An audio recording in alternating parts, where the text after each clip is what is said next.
इस वीडियो में हम लोग कंप्लीट करेंगे heating effect of electric current, फिर इलेक्ट्रिक पावर, इलेक्ट्रिक एनर्जी और फिर उसके बाद अंत में देखेंगे कि एडवांटेज इलेक्ट्रिक करंट का अदर सोर्स ऑफ एनर्जी में। तो सबसे पहले हम लोग देखते हैं कि heating effect of electric current यह किस प्रकार से होता है। तो इस टॉपिक में जो हम लोग बात करने जा रहे हैं वह यह बात करने जा रहे हैं कि करंट जो है वह हीट किस प्रकार से प्रोड्यूस करता है। जैसा कि आप काफ़ी एप्लियंसेस का इस्तेमाल करते हैं, जैसे कि फिलामेंट लैंप हुआ, बल्ब हुआ, इलेक्ट्रिक कुकर हुआ, इलेक्ट्रिक हीटर हुआ, इलेक्ट्रिक केटल और इलेक्ट्रिक आयरन। तो ये सभी एलिमेंट जो हैं वह किस प्रकार से करंट को, इलेक्ट्रिक एनर्जी को हीट एनर्जी में कन्वर्ट कर देते हैं, इस चीज़ को हम लोग यहाँ पर देखेंगे। तो हम लोग साथ में कुछ न्यूमेरिकल भी इससे रिलेटेड देखते हुए चलेंगे। तो मैंने टॉपिक लिख दिया है। सबसे पहले हम देख रहे हैं heating effect of electric current. तो जब कभी भी करंट हमारा सर्किट में फ्लो करता है, किसी कंडक्टर पर फ्लो करता है, तो वह हीट एनर्जी को जनरेट करता है। यह तीन फैक्टर पर, तीन चीज़ों पर डिपेंड करता है। तो वह कौन कौन से तीन चीज़ें होती हैं? तो एक होता है रेसिस्टेंस,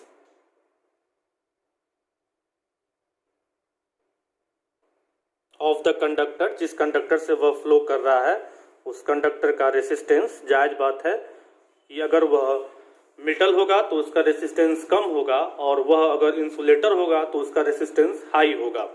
तो जनरली कंडक्टर पर जब करंट फ्लो करता है, एक गुड कंडक्टर पर जब करंट फ्लो करता है तो वह हीट एनर्जी को कम प्रोड्यूस करता है, क्योंकि उसका रेसिस्टेंस क्या होता है, कम होता है, लो होता है। और वहीं पर जब वह एक बैड कंडक्टर पर जब करंट फ्लो करता है तो उसका रेसिस्टेंस काफ़ी हाई होता है और वहाँ पर हीट एनर्जी जो है हमें ज़्यादा प्रोड्यूस होते हुए दिखाई देते हैं। एग्जाम्पल के तौर पर नाइक्रोम वायर, जिसका हम लोग, मैं लिख देता हूँ नाइक्रोम, जो कि निकल और क्रोमियम को मिक्स कर बनता है और इसी का हम लोग हीटिंग एलिमेंट में इस्तेमाल करते हैं। तो जैसा कि मैंने आपको बताया कि यह रेसिस्टेंस पर डिपेंड कर रहा है।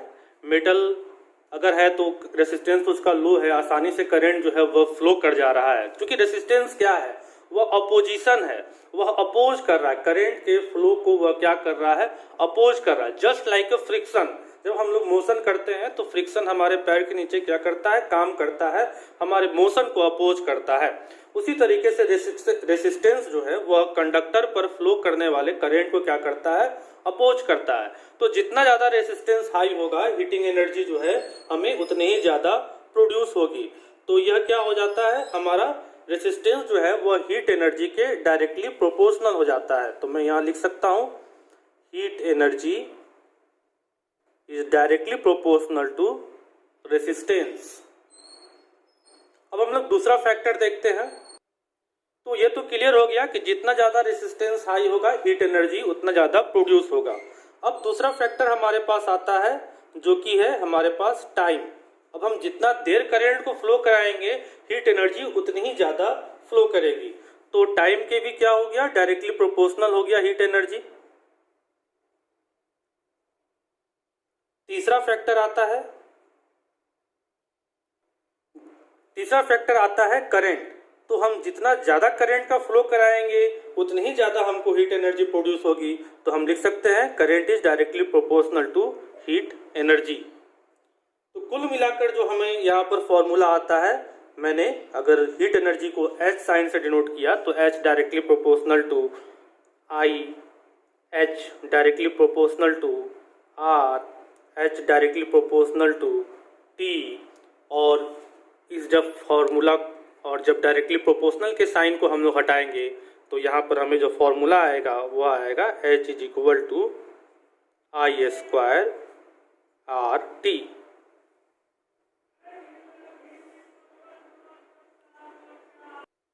यूनिट क्या हो जाएगा, जूल। इसी इक्वेशन को हम लोग जूल इक्वेशन भी कहते हैं, joule equation of electrical heating भी कहते हैं। मैं लिख देता हूं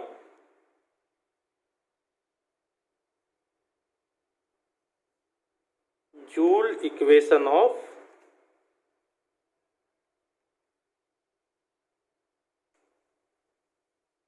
इलेक्ट्रिकल हीटिंग।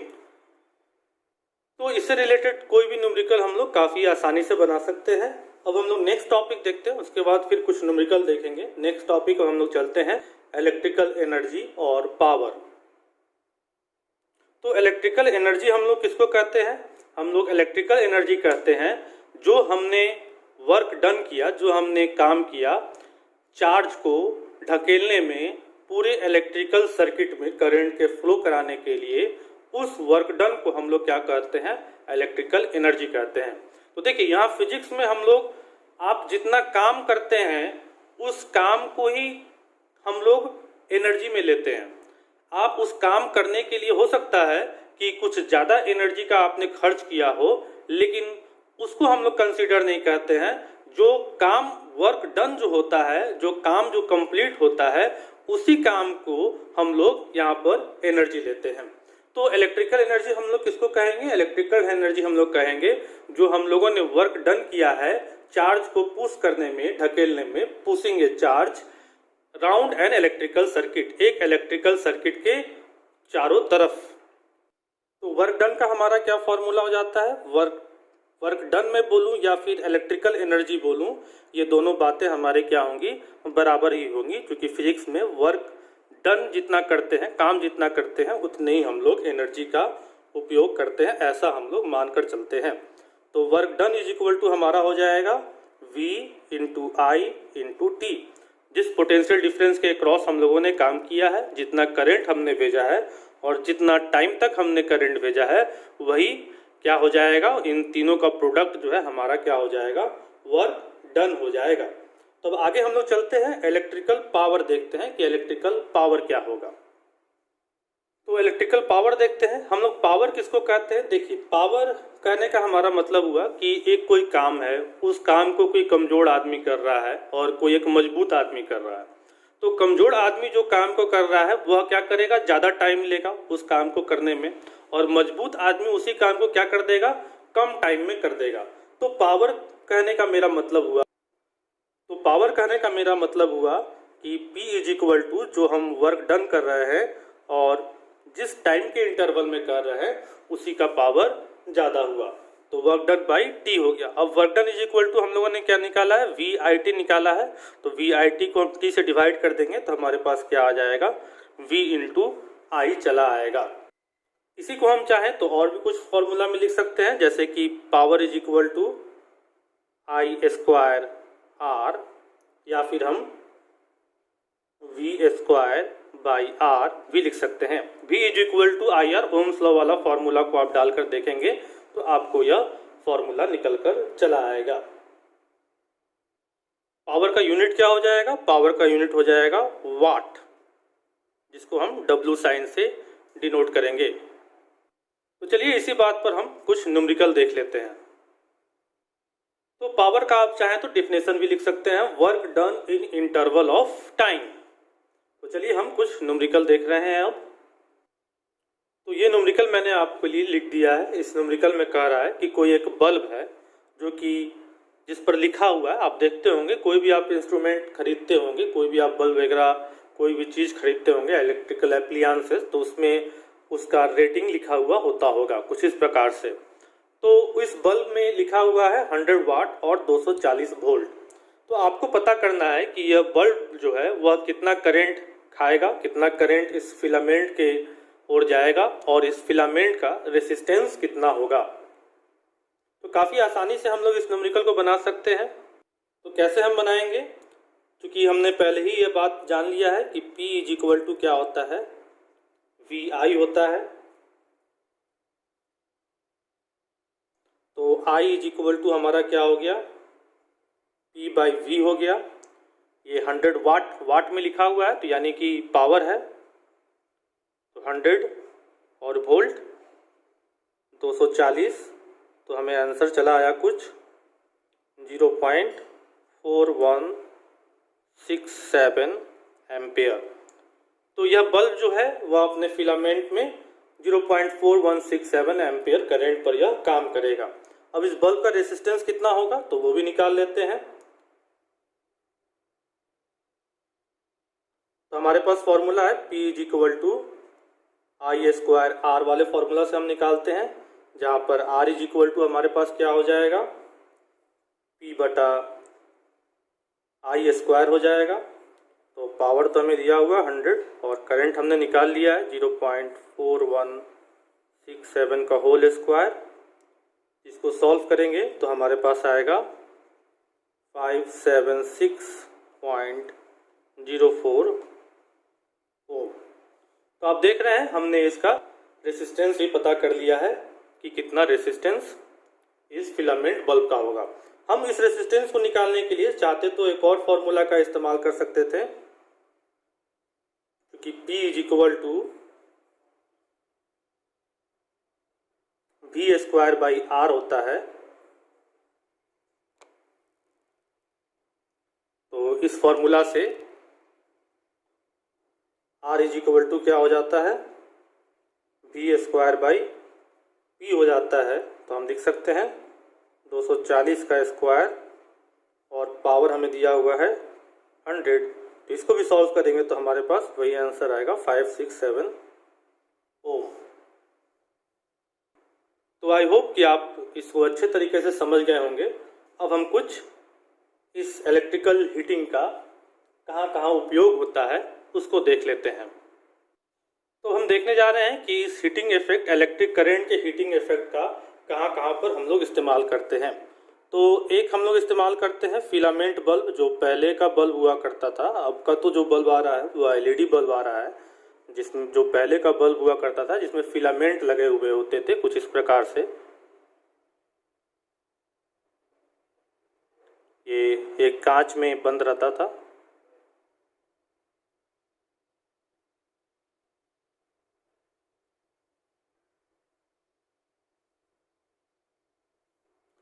तो ये बल्ब में जो ये फिलामेंट है यह क्या करता था, इलेक्ट्रिकल एनर्जी को हीट एनर्जी में प्रोड्यूस करता था। और इसके अंदर में नियॉन गैस वगैरह होते थे।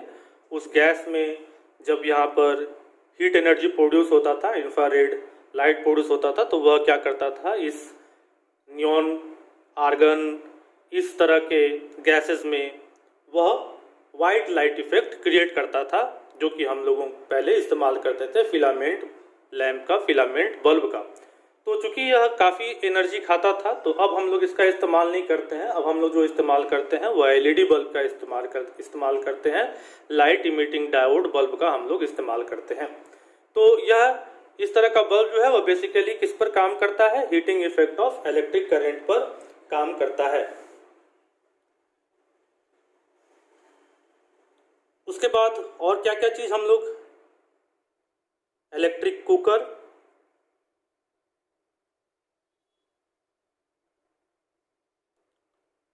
ठंडी में हम लोग इस्तेमाल करते हैं इलेक्ट्रिक हीटर। फिर इसी तरीके से पानी वगैरह गर्म करने के लिए, चाय वगैरह बनाने के लिए केटली का हम लोग इस्तेमाल करते हैं, इलेक्ट्रिक केटल। और कपड़े को आयरन करने के लिए हम लोग इलेक्ट्रिक आयरन का भी इस्तेमाल करते हैं। तो ये सभी चीज़ें जो हैं वह किस पर काम करती है, heating effect of electric current पर काम करती हैं। तो अब हम लोग देखते हैं कि आखिर हम लोग इलेक्ट्रिकल एनर्जी की इतनी चर्चा क्यों कर रहे हैं। आज के डेट में आप देख रहे हैं कि व्हीकल्स भी जो है वह इलेक्ट्रिक सिस्टम पर काफ़ी ज़्यादा आने वाले हैं और कहा जा रहा है कि फ्यूचर यही है। और आप अपने सोसाइटी में भी देख रहे होंगे कि ई रिक्शा भी काफ़ी ज़्यादा प्रचलन में आ चुका है। तो आखिर ऐसा क्या खास बात है जो इलेक्ट्रिकल एनर्जी को खास बनाता है अदर सोर्स ऑफ एनर्जी की अपेक्षा। देखिए, एनर्जी की तो हमें आवश्यकता है, कोई भी वर्क डन हमें करना है तो वर्क डन करने के लिए हमें ऊर्जा की आवश्यकता है। बिना ऊर्जा के मदद से हम लोग वर्क डन नहीं कर सकते हैं। तो सबसे पहले हम लोग कोयला का इस्तेमाल करते थे, कोयला से ट्रेन चलता था। फिर उसके बाद डीजल का इस्तेमाल होने लगा, डीजल और पेट्रोल का इस्तेमाल होने लगा। लेकिन अब धीरे धीरे पेट्रोल और डीजल का दाम भी जो है वह काफ़ी ज़्यादा बढ़ता जा रहा है, क्योंकि डीजल, पेट्रोल या फिर कोल ये सभी फॉसिल फ्यूल से निकलने वाले सोर्स हैं और इनका एक लिमिट में ये है, ये धीरे धीरे खत्म हो जाएंगे तो उसके बाद फिर काफ़ी ज़्यादा परेशानी होगी। तो हमारे पास 5 पॉइंट है, जिस 5 पॉइंट में हम लोग इस बात को समझेंगे कि आखिर इलेक्ट्रिकल एनर्जी जो है वह किन 5 बेनिफिट्स को रखता है, किन 5 एडवांटेज को रखता है, जिसके कारण यह पेट्रोल, डीजल, कोयला और अदर सोर्स ऑफ एनर्जी की अपेक्षा एक बेहतर एनर्जी सोर्स बन चुका है। तो सबसे पहला तो बात आता है क्लीन एनर्जी सोर्स। क्योंकि प्रदूषण मुक्त संसार हमें बनाना है, तो इलेक्ट्रिकल एनर्जी जो है वह एक क्लीन एनर्जी सोर्स है। अब देखिए, ये कहीं हो सकता है कि थर्मल पावर प्लांट हम लोग कहीं लगाए हों, कोल बेस्ड पावर प्लांट लगाए हों हम लोग, वहाँ पर यह धुआं प्रोड्यूस कर रहा हो और राख भी प्रोड्यूस कर रहा हो, लेकिन वहीं पर यह प्रोड्यूस कर रहा है। बाकी फिर यह जब चलकर शहरों में आ रहा है तो वहाँ पर यह किसी भी तरह का राख या धुआं नहीं प्रोड्यूस कर रहा है। और कोल एनर्जी के अलावा, कोल बेस्ड सिस्टम के अलावा हाइड्रो बेस्ड सिस्टम भी हमारे पास है, सोलर बेस्ड सिस्टम भी हमारे पास है, जो कि किसी भी तरह का पॉल्यूशन नहीं क्रिएट करता है। तो कुल मिलाकर अगर हम लोग देखें तो इलेक्ट्रिकल एनर्जी जो है वह क्या है, क्लीन एनर्जी सोर्स है, जो कि इसको काफ़ी खास बनाता है। वहीं पर अगर हम लोग पेट्रोल डीजल का इस्तेमाल करते हैं तो पेट्रोल डीजल हमारे शहर में भी क्या करती हैं, पॉल्यूशन क्रिएट करती हैं। तो यह क्लीन एनर्जी जो है यह इसको क्या बनाता है, एक खास बनाता है। दूसरा क्या देखेंगे हम, दूसरा है हमारा फ्लेक्सिबल ऑपरेशन।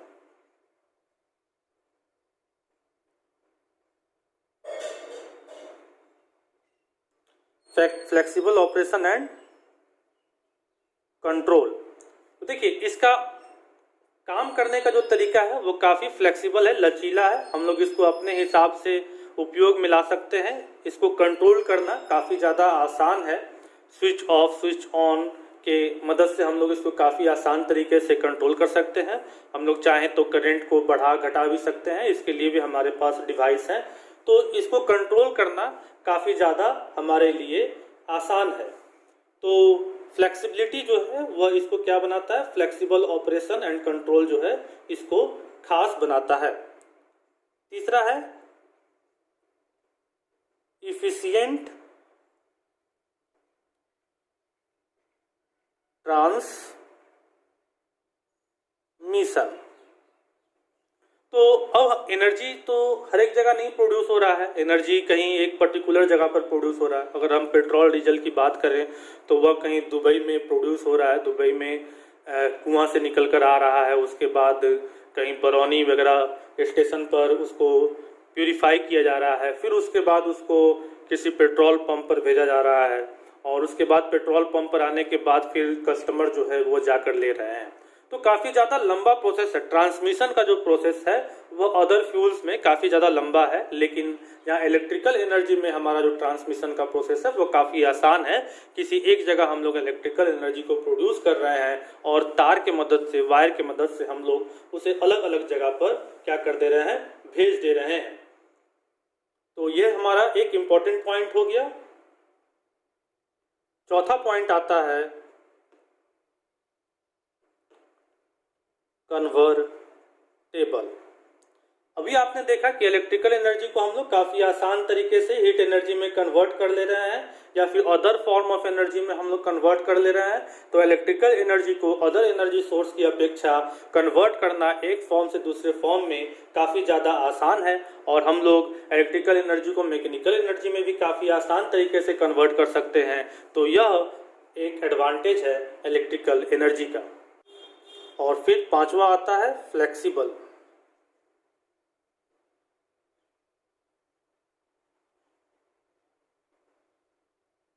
तो यहाँ पर जो मैंने फ्लेक्सिबल की बात की थी वह ऑपरेशन एंड कंट्रोल से बात किया था। यहाँ पर जो हम लोग फ्लेक्सिबल का बात कर रहे हैं वो हम लोग और ब्रॉड सेंस में बात कर रहे हैं। यहाँ पर हम कहना चाह रहे हैं कि इसको जनरेट करने का जो तरीका है वह काफ़ी फ्लेक्सिबल है। हम लोग काफ़ी तरह तरह तरीक़ों से इसको जनरेट कर सकते हैं। सोलर से भी जनरेट कर सकते हैं, पानी से भी जनरेट कर सकते हैं। तो ये हमारे लिए काफ़ी फ्लेक्सिबल है। ट्रांसमिशन करने का तरीका भी हमारे पास काफ़ी ज़्यादा आसान है। स्टोरेज भी हम लोग काफ़ी आसान तरीके से कर सकते हैं, और एक सोर्स से दूसरे सोर्स ऑफ एनर्जी में भी हम लोग इसको काफ़ी आसान तरीके से कन्वर्ट कर सकते हैं। तो इस तरीके से इलेक्ट्रिकल एनर्जी का advantage other source of energy पर हो जाता है, जिसके कारण इलेक्ट्रिकल एनर्जी जो है वो आज के डेट में काफ़ी ज़्यादा यूज किया जा रहा है और आने वाले फ्यूचर में यह हमारे लिए एक बहुत ही इम्पोर्टेंट एनर्जी सोर्स होगा। तो आई होप कि आप इसको अच्छे तरीके से समझ गए होंगे। फिर इसी तरह से हम मिलेंगे नेक्स्ट वीडियो में। सो अभी के लिए बाय बाय।